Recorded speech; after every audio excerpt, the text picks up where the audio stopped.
And welcome back to The Factor Uncensored. Whether it's infidelity, money problems, or abuse, there comes a time when certain marriages can't and should not last. Now, researchers say emotional instability is repeatedly shown to be a predictor of divorce, as well as infidelity. The number one killer of marriage, according to psychologists, is contempt.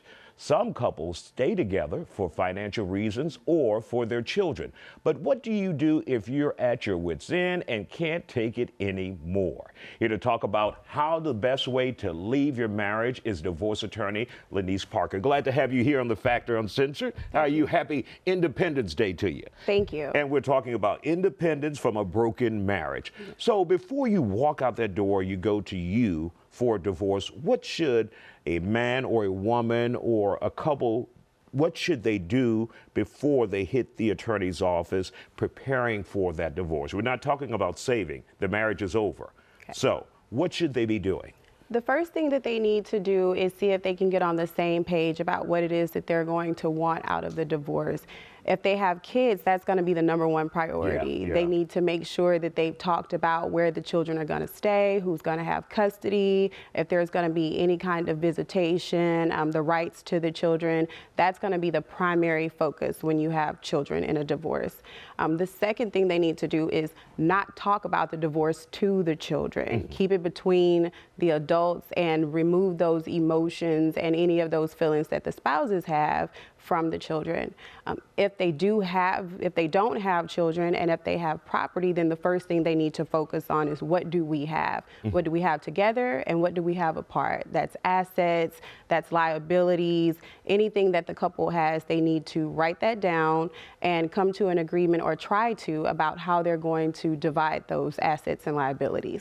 And then that's the next step would be going to see someone like yourself, right, who will represent either party. Right. So they would try to come up with an agreement that they could write down and sign and bring that with them to the attorney. And if they can bring that with them, then that would make their lives a lot easier because now we have something to go off of. The first thing an attorney is going to ask you is, what do you want out of this divorce? And so if you all have already written it down and you have it laid out for the attorney, that helps you have a much smoother process.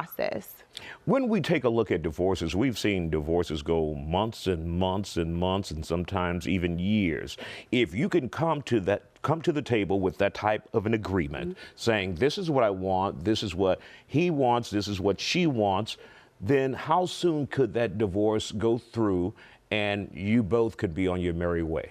So Texas allows you to generally get a divorce after the 61st day after you've filed. So if you were to file for divorce today and you have an agreement, that agreement has been signed, the other party has decree has been signed, the other party has signed a waiver of service or been served. On the 61st day, one of the parties could be at the courthouse doing what we call proving up the divorce. So within 2 months or a little over 2 months, you could be divorced and free. Now, that's something new to me. I didn't know you had to wait 61 days. Why 61 days? So we call it a cooling off period, and that's for you to decide if this is something that you really want to do.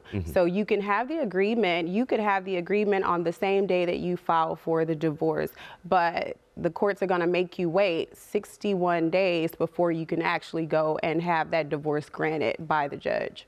And of course, then you go on your separate ways. You go on your separate merry ways. Now, is that rare for someone to get it done on the 61st day? Absolutely not. We have what's called contested and uncontested divorces. And when a client comes to you as an attorney and says, I want a divorce, the first thing that I'll ask is, do you all have an agreement, or is the other party not going to be happy? And you know, sometimes, I wouldn't say most of the times, but there are times when people already have an agreement. They just want to get it over with. They sometimes haven't even been together, or they've been in the house but not together, so they're ready to just get it done. We file the divorce, we get the agreed decree, they sign it, and we're just waiting on that time to run so that we can go prove it up in court. All right. Great job, Attorney LENEICE Parker. Glad to have you here on The Factor Uncensored with the great advice. Unfortunately, it's divorce, but that's a reality.